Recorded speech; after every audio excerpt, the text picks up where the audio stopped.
Welcome to the Extreme Hangout at COP26, both to everyone here in Glasgow and to everybody joining us digitally. We have 4 amazing sessions for you today, running from about 10, we're a little late, until about 6 o'clock. Our incredible speakers are going to discuss with you a number of important topics, from the importance of youth leadership to combating the climate crisis via sustainable investment. Later, we have a fun and dynamic evening agenda full of social events and entertainment, like our Springwise and Reset workshop, highlighting young innovators tackling climate change. We will have audiences Q&As from our sessions for the audience here in Glasgow and for you watching at home. So please do send us in all of your climate queries to get answered from some of the world's leading experts. Now, we are joined virtually. A special message from the First Lady of Colombia, María Juliana Ruiz, to all you young leaders. Greetings to everyone. I am María Juliana Ruiz, First Lady of Colombia, and I'm truly honored to have the opportunity to address to you some words. I'm truly glad as well that the concept of climate change is being addressed as a climate crisis, because this crisis that the world is currently facing needs sound leadership, your leadership, and we need leaders worldwide to convey the sense of urgency of this worrying reality. Colombia, the second mega diverse country in the world, is taking action. We recently submitted the climate action law that will allow the country to achieve several proposed goals, such as reducing greenhouse gas emissions in more than 50% by 2030 and being a carbon neutral country by 2050. Our country is becoming a regional leader in energy transition. The Clean Mobility Law was approved in 2019, and we are drafting a circular economy policy. Our goals by August 2022 are to plant more than 180 million trees and to have 30% of our extraordinary country as a protected area. One of Colombia's key objectives is to be a deforestation-free country by 2030. So we are giving steps forward the 2030 agenda. These effects imply committed, collaborative, and coordinated work among the different stakeholders involved. Young people in Colombia plays a key role in mobilizing the message of environmental awareness and suggesting innovative and creative solutions to surpass the climate crisis. We need the youth sound leadership. All the countries throughout the world need the youth-led action on climate change. One Young World is a certainly extraordinary platform to gather these leaders, because they represent determination to lead the change, and they also have the spirit, the hope, and the greatness of our planet involved. Thank you.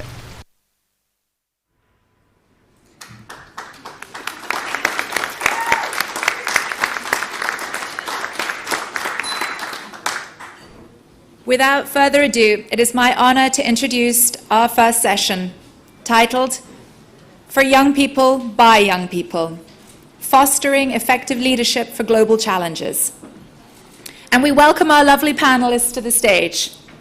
We have here with us Xiomara Abecedo, climate activist and founder of Barranquilla Plus 20, a community organization based out of Colombia that educates and empowers young people on issues of sustainability.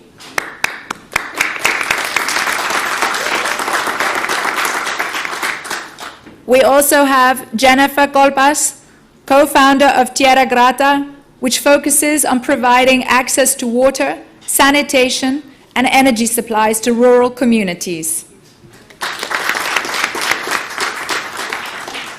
We have Jonathan Puerta, co-founder of TaskMe, a startup aiming to help young people in their professional lives and reduce youth unemployment.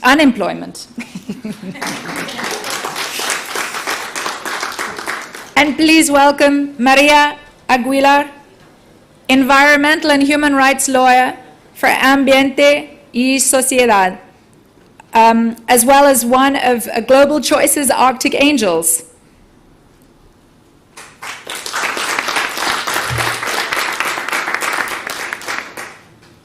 Over to you. Okay, good morning everyone and welcome to this panel session for young people, by young people, fostering effective leadership for global challenges. I'm glad to be here with other 3 exceptional young leaders from Colombia and a very special guest that will be joining us over the course of the panel.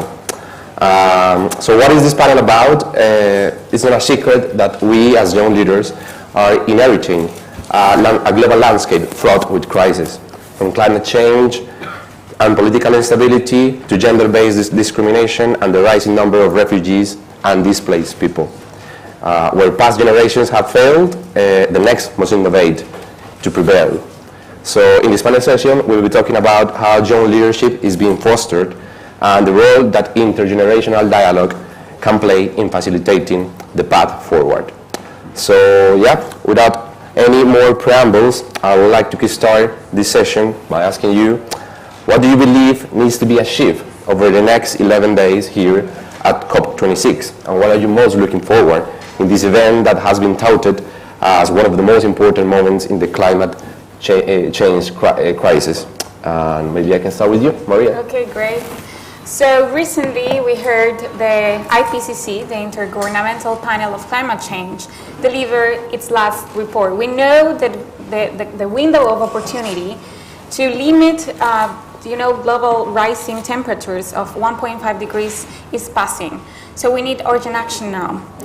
We know that the current NDCs, the commitments of countries, are driving us towards a 2.7 degree warming. And this is really bad news because we're going to miss the Paris Agreement, one of the Paris Agreement goals, which is limit temperature to 2 degrees and doing our best to limit it to 1.5 degrees. So I think COP26 definitely is going to be a very historical conference of the parties. The COVID-19 pandemic made climate action be, way behind. So the climate agenda is pending. We have several issues to tackle. I want to mention just a few. The first one, we need finance, climate finance, and align financial flows towards 1.5. This means raising 100 billion each year until 2025 to be delivered to developing countries to be able to mitigate and adapt to climate change. We need to address as well loss and damage, because countries that have contributed the least to the climate crisis are being impacted the most. And this includes, of course, developing countries, small island development states, so we will have the Bahamas later on, and he can perhaps bring this issue, and we can learn from his perspective. And finally, complete the rule book of the Paris Agreement, which is the Enhanced Transparency Framework, of course, Article 6, which means, carbon and non-carbon markets, and finally, common time frames. So that's my take. Perfect. What about you? Well, we already know that this crisis mostly affect those countries that are doing the less to the climate crisis. And those countries that are doing the most to the gas emissions, they are the ones that are more protected. So what I'm expecting is really honest and empathic and real commitments from those countries that are doing the most and are already protected, and they will suffer the less. So I really am expecting that from the leader of each of those countries, and at the same time, as being part of civil society, we need to keep pressing. We need to do even more, to push even more, and to demand even more from our main leaders, because we know as individual we are already doing what it needs to do. As individual, with our small daily actions, we already do what we need to do. But we know that it's it is need to take really bigger decisions as a span level, as a scale level from the government. So I expecting really the leaders, the government, state leaders, to be more empathic and to do really honest commitments. Xiomara. Wow, it's like like difficult now because I think that they cover like most of the things, but I had to address maybe the necessity to deliver implementation because we already have the roadmap, like the Paris Agreement. We already have this 6 years ago. So definitely this COP needs to be about implementation, about mobilizing resources, mobilizing finance.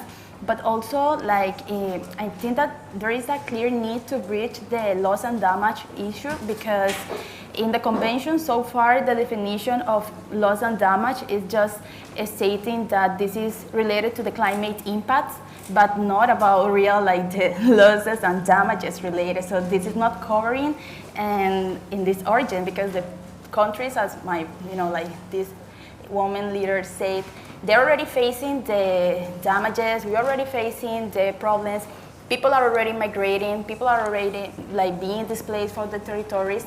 So I think that it's important, this issue, and also the transparency.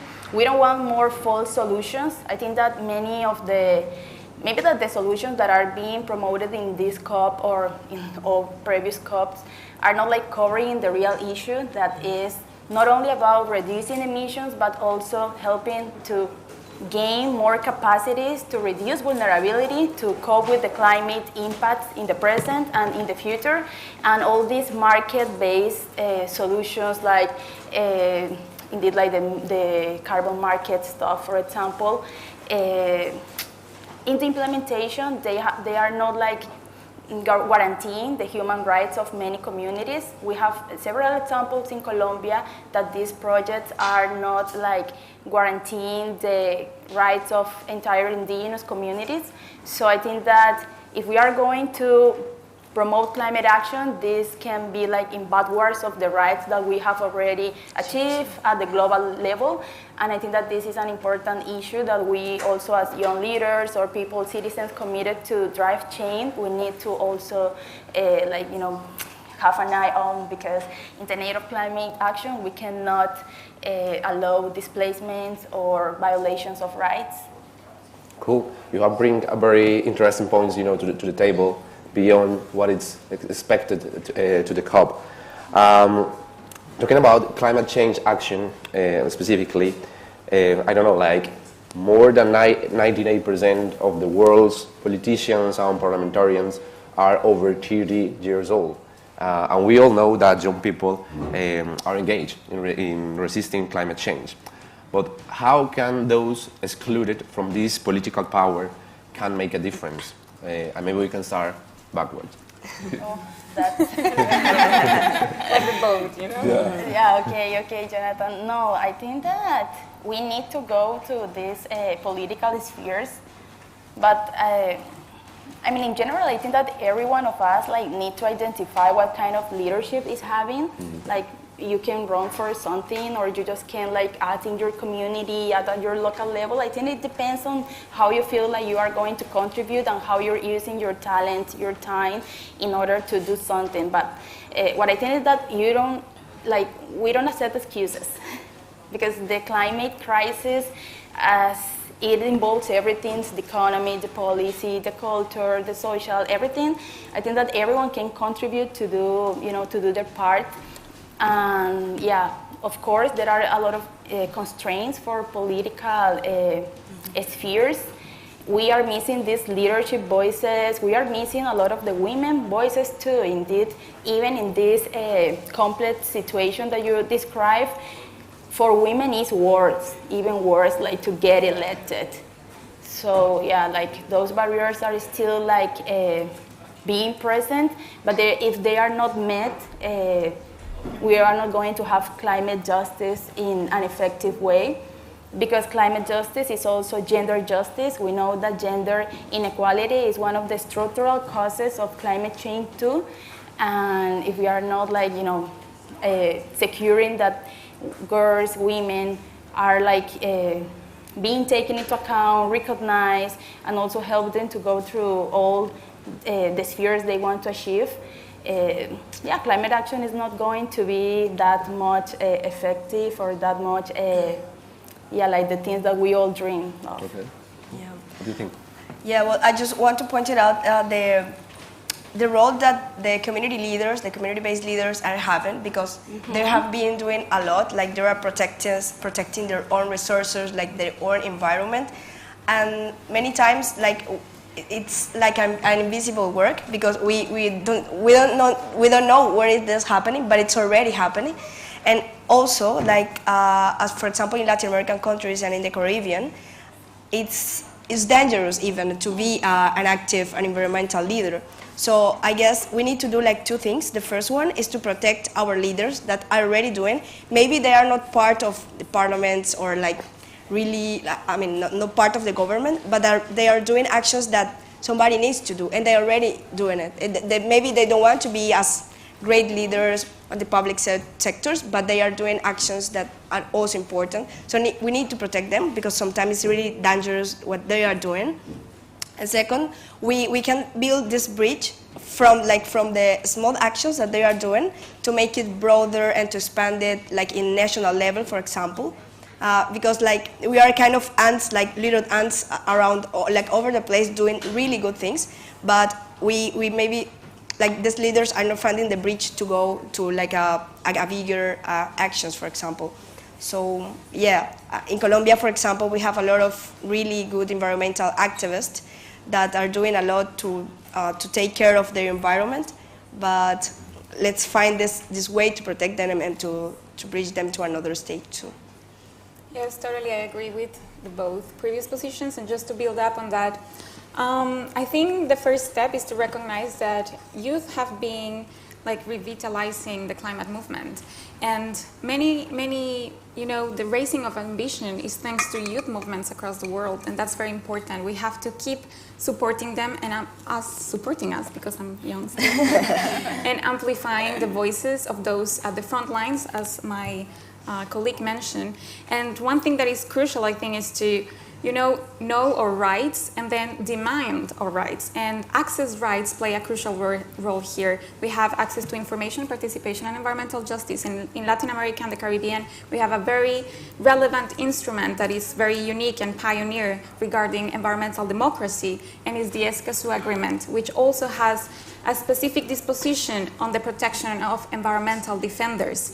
So calling for the signature and ratification of the Escazú Agreement is one simple thing that we can ask in the Latin America and the Caribbean region, to make sure that the voices of those that are the front lines are taken into account, and that nobody is left behind. And this can be done, of course, with an intergenerational perspective, with a gender perspective, having into account the voice of indigenous people, local communities, and those most vulnerable.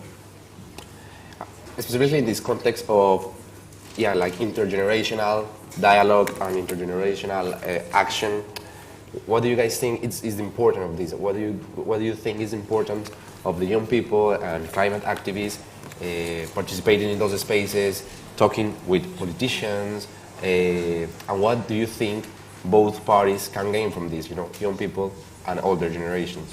I can Maria, start perhaps, yeah.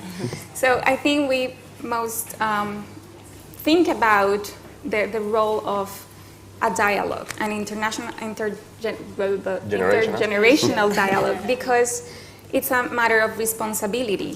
Those generations before us perhaps failed to act on time, and some other people from older generations have walked the path already in climate activism and can guide us and help us to amplify our voices.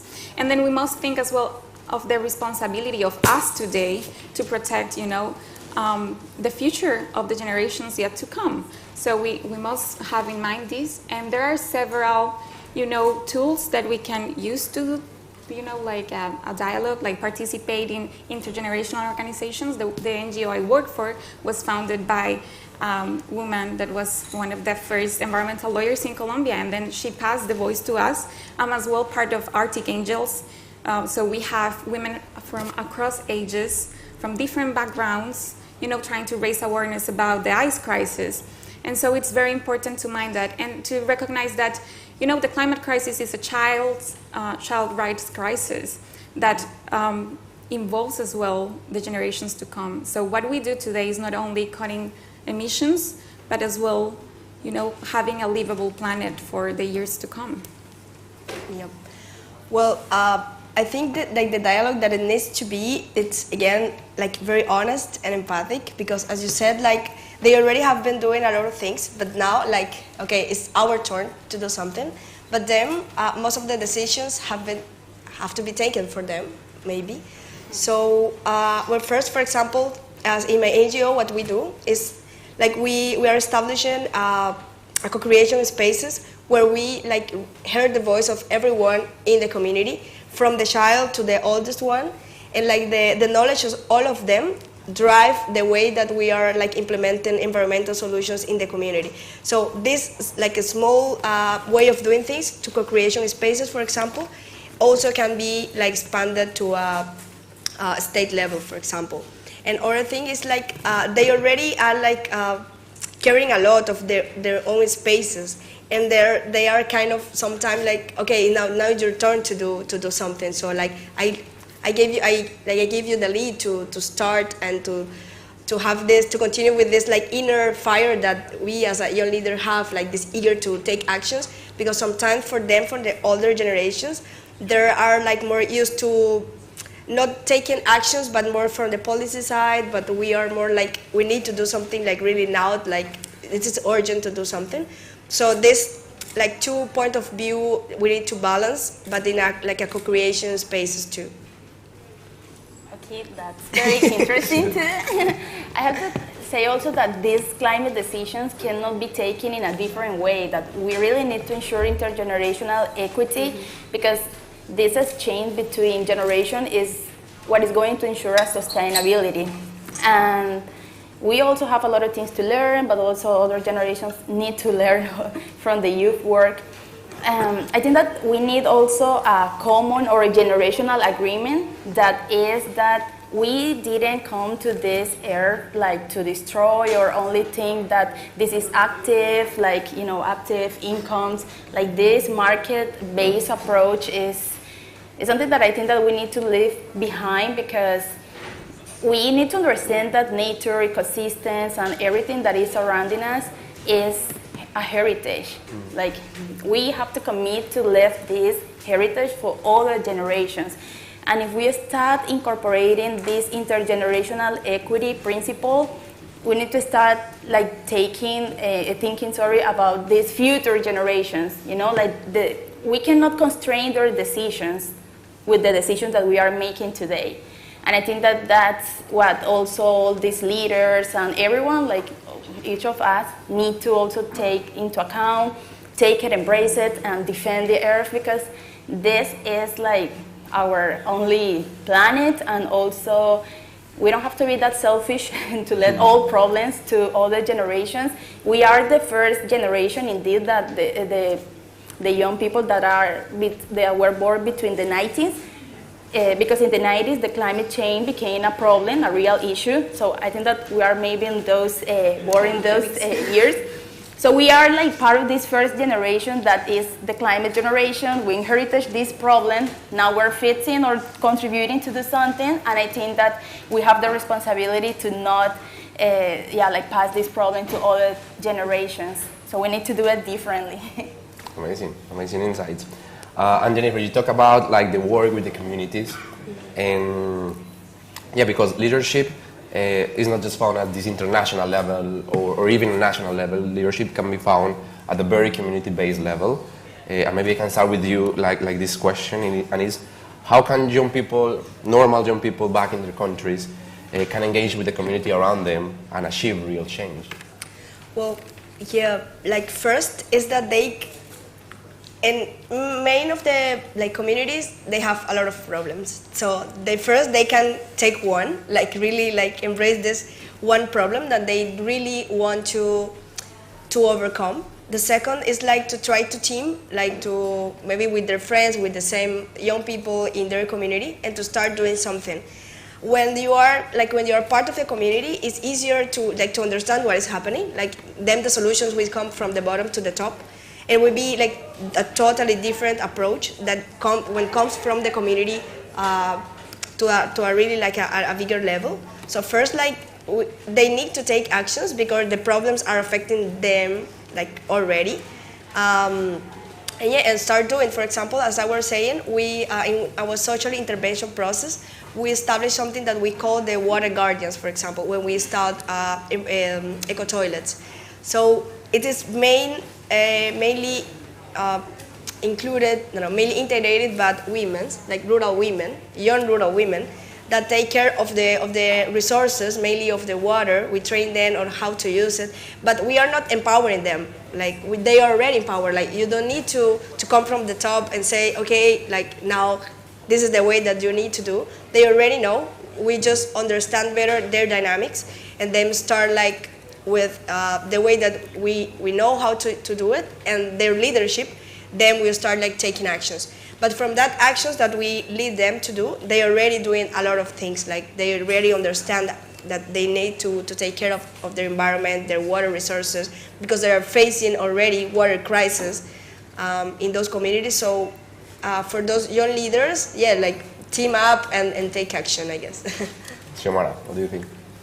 Yeah, I think that, oh my God, this conversation indeed about climate needs to be downscale, because it's very easy to get lost between the economy, like between the scientific basis, the policy basis, and what is important that this is a global issue, so we need to, like engage more people with easy words, maybe like, yeah, downscale this conversation into our narrative, our discourses, our slangs, our realities, our communities. Like many people, I think that when they think about climate change, they, I don't know, maybe the Arctic is like in their minds still. Yeah. But it's like we all are already seeing the damages, the losses, and the climate impacts in our realities, in our territories. So we need to just engage our people in this conversation and in this path. But yeah, like relating the climate change problem into our realities, into our discourses, narrative. Because this way, I think that we are going to, like close that bridge between the science and the policy and also between the culture. Climate change is going to be tackled if we are also understanding that this needs a cultural shift, that we cannot consume the same things that we are already used, that the cities need to be planified in a different way, that we need to also implement approaches that are going to be different from these market ones, for example, that are full of, how to say it, like, yeah, and also like they're not really that transparent. So the lasting shift is going to be a cultural shift. Mm-hmm. So with the young people, I think that we can have an important role in, taking this climate change from all this high-level stuff into our towns, our schools, our cities, our places. Yeah. Cool. Yeah. And my final take is just that we must decolonize the climate movement, mm-hmm. and what we think, like, climate crisis is not going to be solved in a conference room. There are already frontline defenders that are doing their job and the part. So we must, as Xiomara said, just look at them and amplify their voices and see what they're doing. Because we know that most of solutions already exist. These are in nature. And we know that local communities, indigenous people, are the ones protecting the last part of, nature. So that's my first take. Just let's decolonize climate action. Let's also take the conversation more broader and inclusively. And when it comes to what can young people from these communities do, I would say, again, political activity, like being political active, is so crucial, because at the end of the day, there are local governments taking decisions, shaping their territories, their land, and their livelihoods, right? And this comes from different levels, of course, from the local, but the national as well, to the regional and international. So, for example, I think we have to bridge these different levels and start from the very bottom, like a bottom-up approach to the climate crisis. Cool, amazing. Xiomara, you slightly touched like a very specific point I would like to bring up again, and it's like this relationship with science, technology, and innovation. So what do you think is the importance of these topics for the climate change actions, and how can this three topics specifically can go beyond, like can go beyond only artifacts and tech to address climate action. Yeah, you start because I know I'm you going are. to start because I was thinking about it. There is a lot of thought given to climate technologies, and when we think about climate technologies, we think about super modern technology that is going to solve and capture carbon. But no, let's also decolonize what is a technology. Technologies are just tools and knowledge that is being used, and we have indigenous traditional knowledge, we have local communities traditional knowledge that are so important to tackle the climate crisis. And just to mention a few, there are communities already that know how to cultivate certain crops to make them more resilient. There are also other communities that have better forestal practices, and these are climate technologies. When we talk about nature-based solutions, these are climate technologies. So I think we have to broader scope of what we consider a climate technology, and we must realize that there are not man-made technologies that can solve the climate crisis at the pace that we need. The better technology is in nature, the better technology is to, again, support the communities in the front lines and cut down our emissions. That's what we need to do, right now. Yeah. Because 10 years ago was the best moment, but we're so late, so right now. I was going to say that indeed. Maria. You can build Like, you can they will have the practical. Yeah, I think that also the best technology is indeed oceans and forests. Yeah, totally. Do you need something else besides protecting and conserving these, so you can reduce emissions, adapt to climate change, protect biodiversity, and you have all.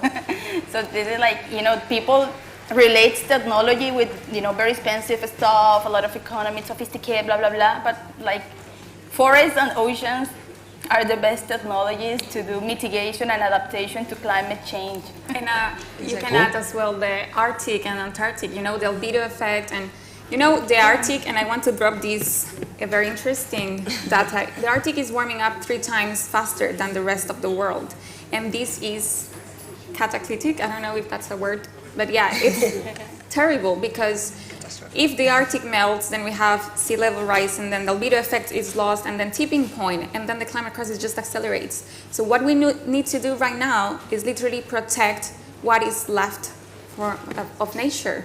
So the Arctic, the Amazon rainforest, all these very, crucial ecosystems for the climate stability.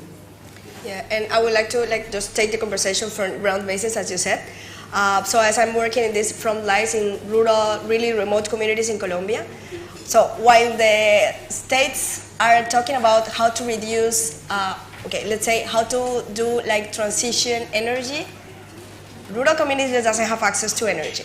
So what we are doing is providing them not just the traditional electricity way, but access to solar energy. So we are leapfrogging the access. So there is again a very not expensive solution that is already in the market, and how you can not just help the planet but also the people that is already there. The second, for example, is in the high level, they are talking about how to do this new sanitation access. We have this water crisis. So on ground basis, there is people that doesn't have access to sanitation. So how to help the planet and the people at the same time? For example, we are delivering access to eco toilets that doesn't use water. So what a better way to save water that we don't use water for the toilet. So again, in these indigenous communities where they're just one side from the river and they take care of the river, how to deliver a solution that is helping the planet and also them, dignifying them through a really interesting environmental solution. And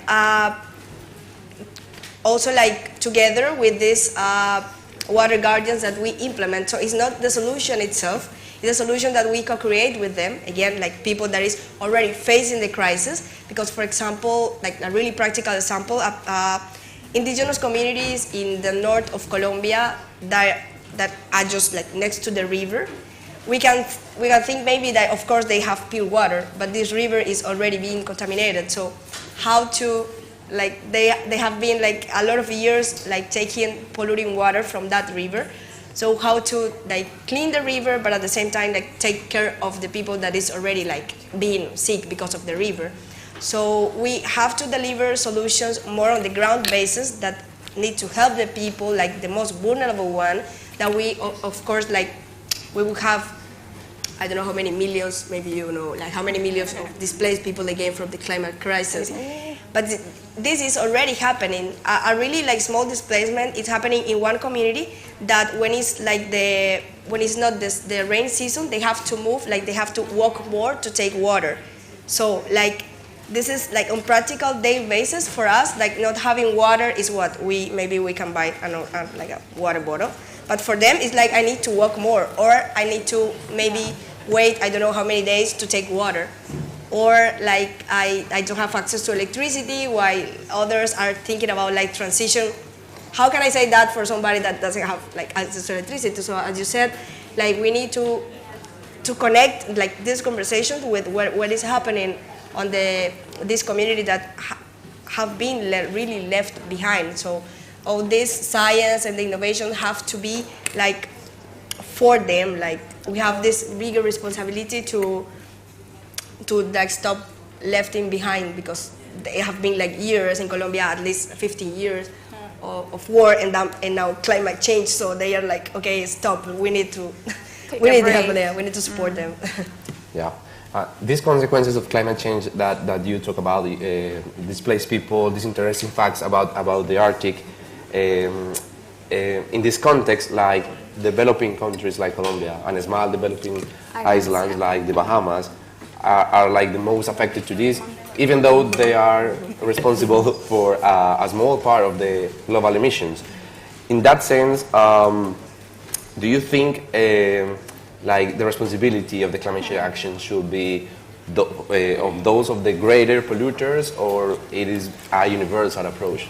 Yes. Better. We have to take into consideration the climate justice approach, and this is a principle of the Paris Agreement, common but differentiated responsibilities, because not everybody contributed the same to the problem. The global north has eaten the part of the cake already, and actually I think they're in debt to us, the global south, and it jeopardizes even our possibilities to tackle other urgencies, such as reducing poverty, gender equality, like so many issues that we already have to face, and now we have to face climate change and the climate crisis. So I think we must recognize that the climate struggle and the climate crisis must have a responsibility approach, recognizing who has been the historical emitters, who have been not, and this is the recognition that we need to, enhance loss and damage, create finance, and what I mentioned at the beginning. This must be at the core of the COP26 decisions and at the core of climate action. Yeah, exactly. Totally agree. Like, what I can add is like, first I don't know why the question like what else we can do like as individual. Like it's not anymore as individual or as developing country. Is it like okay, it's your turn to do something? Like it's more your responsibility than my responsibility. So I guess like we need to be aware of that and be more like pushing and demanding like this G20 countries to really take the decisions, and not just the decisions, but they really commit to take action, and like because they already protect, like even they are the most that are doing the most emissions and everything, they already protect. If they are keeping the same, they won't happen anything. Maybe like it would take more years for developing like global north countries to happen something. But for us in the global, we are like in the global south, we are already facing it. So I guess as global south countries, we need to like keep pushing even more and take the action that we are already doing. But that with our small actions, we won't solve the problem. So it's like their turn to do. Of course, who contributed to this crisis the most needs to pay it, right? Like, and this is like how the market works, no? Like, who polluted pays. But I don't know why this is not happening in the COP26. Like, where is the money? Why the money has been so late? And it's not like even, we don't even have like exactly how much and when it's going to be released. But also like complementing what they say, I think that even the Colombia, other global south countries didn't contribute that much to this problem. I think that this doesn't have to be an excuse to not mobilize climate finance. Because we also have some public funds, private funds, money, of course, that can and needs to be focused into the climate path. Like Colombia, for example, is not investing not even like the 1% of the total budget of the country for climate finance. So I think that even we are like a developing country, like we have also other money, and like it's important to get that money into the climate path, not like use excuses or delay action. So this is also a call for our countries to invest more in climate finance, because if we invest now, like it's going to be less the payments, like the losses and damages that we need to pay like in the future. And also what I think is that nature didn't cause the climate crisis, and even we are not emitting that much of greenhouse gases emission, we have been destroying nature, deforesting, and all this. And I think that when I hear about nature-based solutions, I think that the responsibility now to cope with the climate crisis is going for nature. And it's like, for me, it's weird because nature didn't cause this. So it's like, we cannot like just think that nature is gonna fix it all. We all need to mobilize all funding, all resources, all talents. We all need to, do multi-sectoral, multi-institutional, and all efforts are valid to cope the climate crisis. Okay, Yeah. cool. And let's make a stop here, because we have a very special guest joining us, Mr. Basil McIntosh, Minister of State for the Environment of the Bahamas.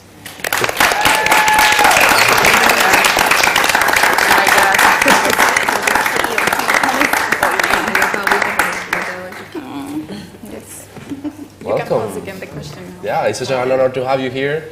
And just like a quick recap, we were discussing about joint leadership in the climate action, what is the importance of intergenerational dialogue, among any other things, in this climate action scene. And the question we just discussed about is that developing countries like Colombia and small developing islands like the Bahamas, even though they are not the greater contributors to the climate change or to the great pollution of the world, they are the most affected to that. And we were discussing about who needs to be responsible for this. Is the responsibility of the great polluters, or is better a universal approach to address climate action? And maybe you can share your thoughts with us about that. It's nice to be here with you. I think it's a combination of things. Yeah. The major contributors, as well as it's a global phenomenon, I would think. However, in the Bahamas, we are not a contributing factor to the climate change as such. We are touristic, and so we're not one of the polluters. So that's, in a nutshell, that's where we are.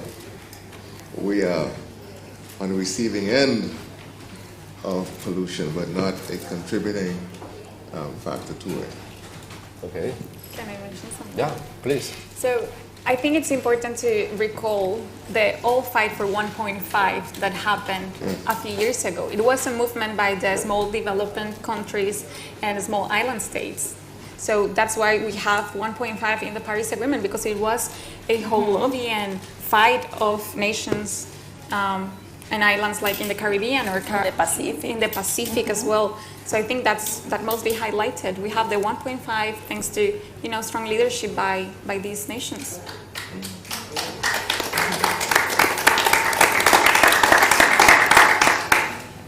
Minister, your country have called for big radical changes, including multi-sectoral reforms, to tackle the climate change. And this will require a level of international cooperation as yet unseen. What action has the Bahamas taken in the light of this climate crisis, and what do you think can the wider international community learn from that intervention? Well, again, the Bahamas is one of those low-lying countries, of course. Mm-hmm. And like I said previously, we are not a contributor to any of the pollutants that is going on today. And so what we're trying to do is we're trying to watch the global phenomenon, and we being a very small country, we can see that there is a change in the Bahamas. And so the only thing we can do is continue to depend on some of the major polluters to give us the protection and the resources that we need. As you know, we are in the hurricane zone, and so maybe the hurricanes are more, not that they're more frequent, but they're more strong. Every year we do have a hurricane. And so we believe that global warming may have something to do with that, because we've seen the trend over the years. And so the only thing we can do is try to come up with strategies to protect our coastal areas, especially with water being so low. And so again, we have to rely on the major polluters to assist us in some way, because again, being on the receiving end of the problem, we need fundings and what have you to come up with strategies to protect our coastal area, especially being so low. Okay. And related to that and connecting with our discussion previously, in the COP26 and in previous conference and meetings, more governments and companies have made bold pledges on climate. How can we ensure that these actors are held accountable to act on this kind of problems? Well, I guess we have to continue to agitate, get behind them more and more to remind them that we're not going to let them get away with it. So by agitating, hopefully they would hear our plea and react to it. But we just can't sit idly by. We must agitate. We must remind them that they are the ones that, especially in the Caribbean, that put us in the dilemma that we're in. So agitation is key. Any thoughts on that? Yes, I think it's important to highlight the role of civil society and observers in climate negotiations, because we, as you mentioned, we push for transparency, we push for accountability, we push for more ambitious outcomes within the negotiations. And I think I'm going to take the opportunity to mention that in these negotiations, observers are being not allowed so easily, so there are many restrictions to observers to take part in the negotiations. And I think that's a setback from, having more ambitious outcomes. So I want to take the opportunity to call on the presidency of the COP26 to allow observers to be in the room. We, at the end of the day, are the ones pushing for accountability and making sure that these pledges are not empty promise pledges. Yeah, well, I would just pointed out what Xiomara was saying, like we need to ground these conversations to the ones that are already facing the problem, and sometimes they don't understand what is happening. Like they just say, okay, now I need to walk more because the water is not here, I don't know why, like some years ago it wasn't happening, but they don't know like where to go and ask like for help to support them, like to continue having access to water. They don't know why their harvest start like overflowing when it's raining. They don't know where to ask and where to like demand and push for help, for example.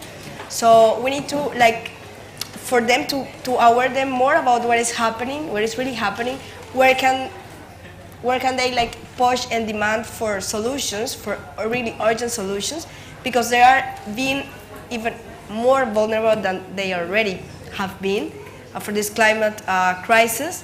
And yeah, we have to like give them the tools for them to ask for help, like ask for solutions, and also like push for solutions, funding, and like really urgent actions for them.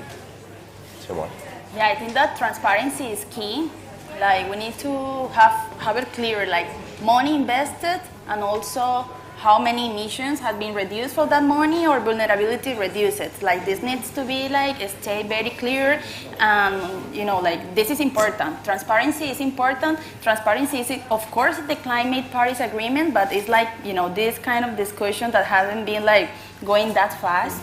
So I think that this enhanced framework for transparency needs to be clear for everyone. We need this common language in order to have like trust and confidence that we all are making our part, and that the money, the resources, the time invested are going to mitigate and adaptate communities, ecosystems, people from climate change. And also equity. I think that we need to also like question, is this solution like taking into account future generations? Is this solution taking into account gender inequalities existing? Like, are these solutions that we are being promoting somehow like in these global stages like really tackling the structural causes, you know, of this planetary crisis? Like one important role that we have is like to ask, to question, and maybe this can be like accommodate like for negotiators or other stakeholders, but this is what we need to do. If we were not like bothering in the Paris COP, in COP21, the equity, the intergenerational equity principle was going to be removed from the text, and when we all, children, young, women, civil society saw that this principle was removed from the text of the agreement, we started immediately advocating, mobilizing, protesting, you know, like doing things, of course, in a non-violent way, but, you know, concretely demanding that this is important and central for climate action, and it came back. So I think that this is what we need to do. We need to continue this fight in all ways. And definitely, this is going to be worth it for future generations and for nature, that somehow we are being the voice, or we need to be the voice for this. Amazing, amazing. So, Minister, young people are the driving force of the climate change movement, you know, agitation. What is your key piece of advice of those watching in their countries who want to make an active difference? Repeat the question, please. So young people are the active force of climate change. Right. What is your key piece of advice of those watching back in their countries here that want to make an active difference in this climate change movement? Well, again, like I said, we have to continuously to remind the major donors to, you know, that we, as a small country, small Caribbean country, there must be solutions. And I know that the solutions that we may have today would be something completely different from what the solutions were yesterday, because we could see what's happening within our eyes.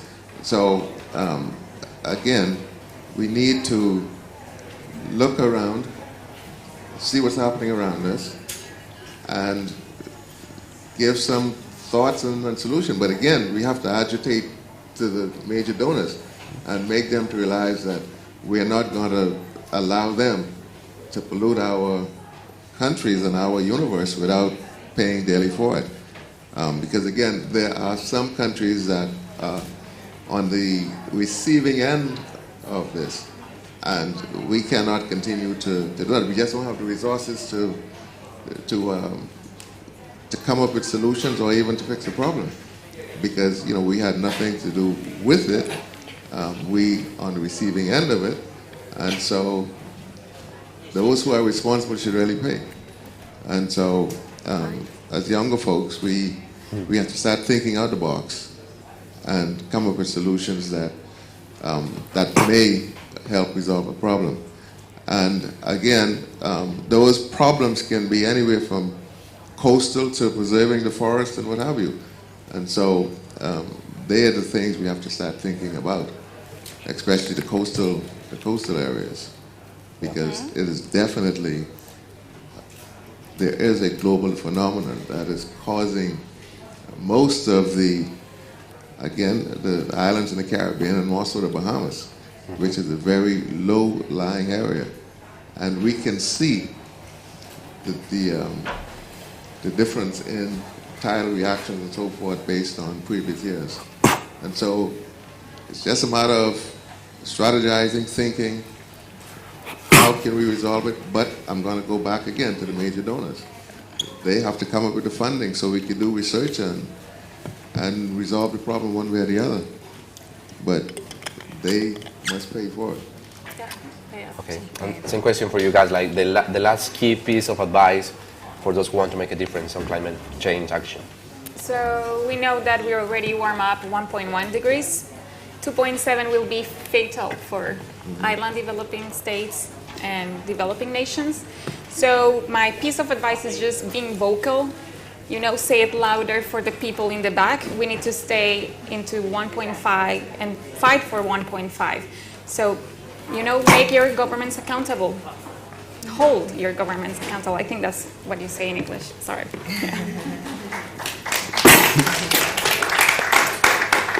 Well, I would advise, like, let's take our own responsibility as individuals. Let's keep what we need to do to be done. But let's keep, again, pushing our governments to take action, not just commit, but to take really honest and empathic commitments. And let's try to look at the ones that are really left behind. Let's try to develop urgent solutions for them. Really, like, we already have all the science or the innovation. Let's try to, like, from our jobs that every one of us has, and start talking about what is happening on ground basis to try not to even make it more poor and more vulnerable. If you are an artist, do climate art, through your art, mobilize. If you are in the media space, communicate about climate change, look for the stories that, are already there that maybe we haven't heard yet. If you are a politician, do climate policy and laws. If you are, economists, also mobilize climate finances. Everyone can do their part. Don't forget that we are citizens, besides all the other stuff that we are involved, we are citizens, and we have also these rights and also the power somehow to start making daily changes, smart decisions, protect our planet, do our part, contribute, in every space, in every area. You don't have to do big stuff at the international level. Just if you're mobilizing your family, your household, your school, your city, this is important. This is contributing to this climate crisis. We need everyone to do something. There are no excuses. You can do it. You have the means. You have whenever you are, you can mobilize climate action. That's the good thing indeed for this. Even we have this problem, we also have some role to play on it. Perfect, thank you. And if anyone in the audience has any questions for any of the panelists or for the panel in general, this is the time, I believe, to ask questions. Or comments, or any comments. Yeah. So we got some questions from the young leaders watching hundreds around the world and winning the community coming in. So we've got an ambassador from Thailand who wants to know in particular, do you feel optimistic heading into COP26? And what do you think we should be paying attention? What do you think we should be paying attention to most? Minister, what's your thoughts about that? Are you optimistic? Well, my thought is always, while each one of us have a responsibility to protect and preserve our environment, it still boils down to financing. And those who have the finance, those who created the problem, should be the one to bail us out of it. We should be compensated in some way for or to assist with the cleanup of some of the mess that they have made. Yes, individually, yes, we must do it. But you can only do so much being an individual. Collectively, yes. And in that collectiveness, there must be resources to bring about some change. And again, I'm going to hold those responsible for polluting the global environment to come forward and be responsible, accept responsible for what they're doing. Any thoughts on that for you? I'm not that optimistic, like super optimistic, but also not that pessimist too. I mean, I'm optimistic to see like all this, you know, like you hearing about this, like, you know, giving your time to join this conversation, the One Young World ambassadors that has been like working, implementing solutions at the local level. That gives me hope, you know, that we are putting our part, that we are taking active roles in this problem. But what is happening in this COP, I don't know. I think that I have high hopes that we need implementation. If we are not having like real commitment on implementation, I think that we are wasting another chance for driving climate action. Like, we already have the Paris Agreement. It's not that perfect, but also is, you know, also have a lot of positive stuff. So I think that now is the time for implementation. The minister said the finance, that's very important. Finance, loss and damage, transparency, real effective solutions, not false solutions, not maybe commitments to 2015, 2000, whatever, you know, so now. If we are not having like these commitments for implementation, like in this COP, it will be a loss of opportunity, I think. Yeah, exactly. Like, I have a mix of feelings. Sometimes I feel like really hopeless because I say, okay, this old president, we like just gather it and like talk about what they are doing, but actually they are not doing exactly that. They are not being honest. They just saying like to be like, to fake that they are really doing something, but they are doing anything. They will be just words, but at the same time I really feel optimistic. Like in my daily life, I'm very optimistic and enthusiastic like person. And as I know a lot of people like in my friends and other entrepreneurs that are already doing something, like I prefer to keep this optimistic way of seeing the world, because I know that there is already a lot of things happening. And even if this another like hopeless part and the government doesn't take the action that need to be done, we as entrepreneurs and young people, we are doing it. So I prefer to keep doing my daily things and being enthusiastic than the hopeless, but the hopeless like sometimes comes. I think I'm optimistic because I feel like, you know, every degree matters. So whatever we can do will be important. But as well, a bit disappointed already. And I mentioned before, like, having observers out of negotiations and having closed negotiations is not a good sign that this might, you know, let us do very ambitious outcomes. But I hope the COP delivers, you know. Okay. Any more questions? Just one final one for the community. We've got Ahmed in Egypt who's asked that it says COP26 is going to be held in my home next year.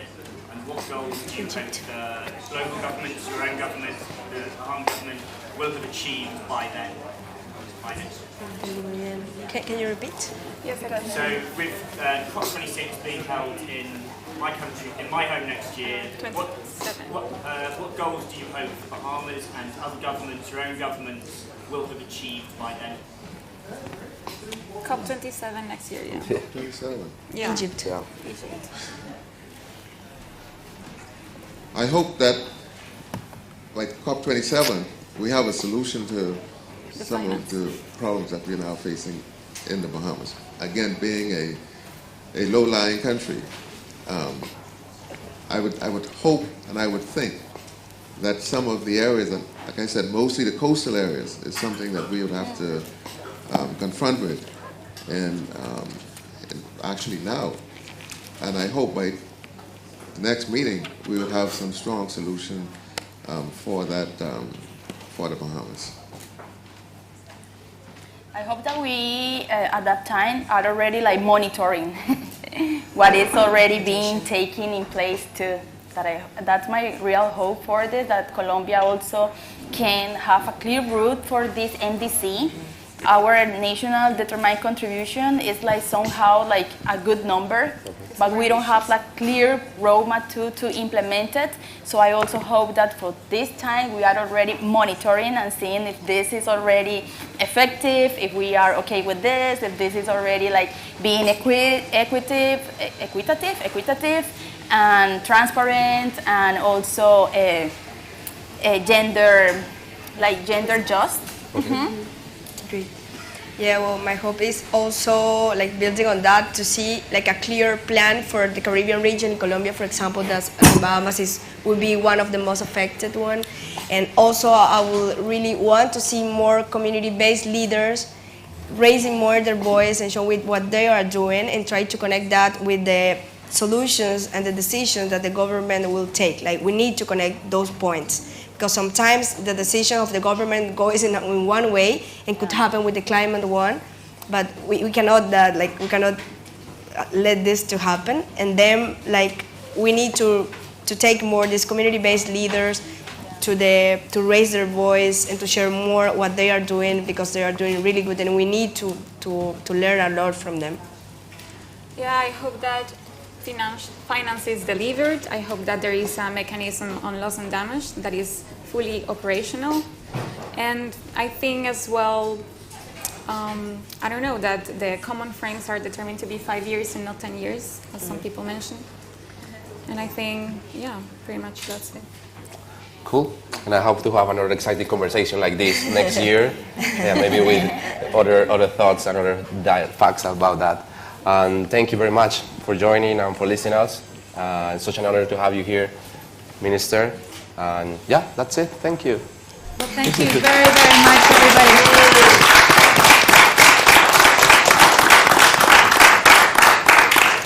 Minister, if I may, I have one further question for you. For these fabulous young people here, for the young people in your beautiful home country, the Bahamas, one that I have spent much of my life in as well, I'm delighted to say. First of all, my huge congratulations to you and your government for your recent success in the elections. Thank you. Your predecessors, unfortunately, allowed oil drilling to begin for the first time ever back last December. Are you able to offer these young people and the young people of the Bahamas the assurances that this is not a road that your government are going to continue to go down? Why do you want to put me on the spot? You just said.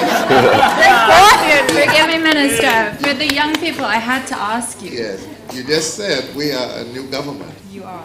Just elected to office. I cannot answer that question directly right now because we do not know. We need to evaluate and see what was done prior to us getting into office. Once we understand what was happening there, then we can make a decision as to the road we should take.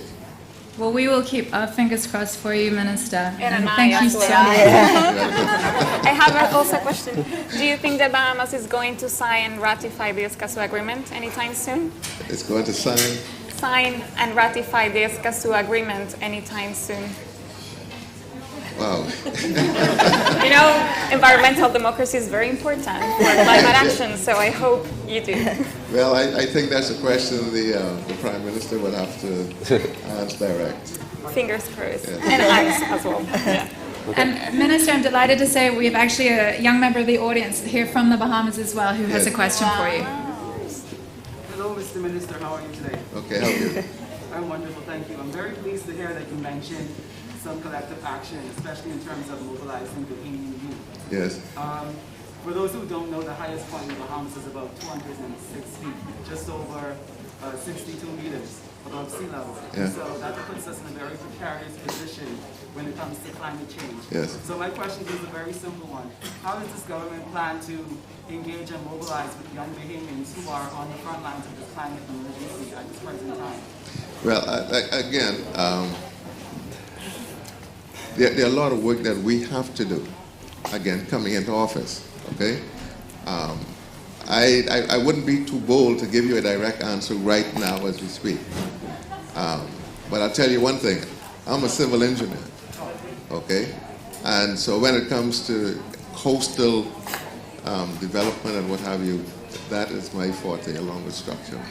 And so to answer your direct question now, again, we would have to do a lot of analysis. We'd have to do a lot of examination and what have you in order to give you a direct answer to what you want. But whatever we do, we'll always keep the young people in mind, okay? We cannot do too much without the young people getting involved. And that is the role of this administration, is to keep the young folks in mind every step of the way. And if we're not going the right way, we're depending on y'all to tell us, look, you're going in the wrong direction. So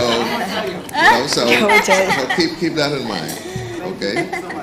We will do the best that we can to make sure that the young people covered, and we are open to the young people's suggestions. We are open to listening to their voices and act on it. And so that's the best I can do direct to your question right now. Okay. I think it would be amiss of me, Minister, as well, not to notify everybody who hasn't heard it already, but to celebrate with you in the fact that there are global solutions coming out of the Bahamas today. One of the Earthshot prizes from Prince William's fantastic initiative was won by a company from the Bahamas, Coral Vita. Yes. So amazing, fantastic innovation, and much to celebrate in the Bahamas. So I'm delighted to have had you here today. And for all of you panelists here, you guys have been amazing. Thank you for opening for the Extreme Hangout here for the COP26.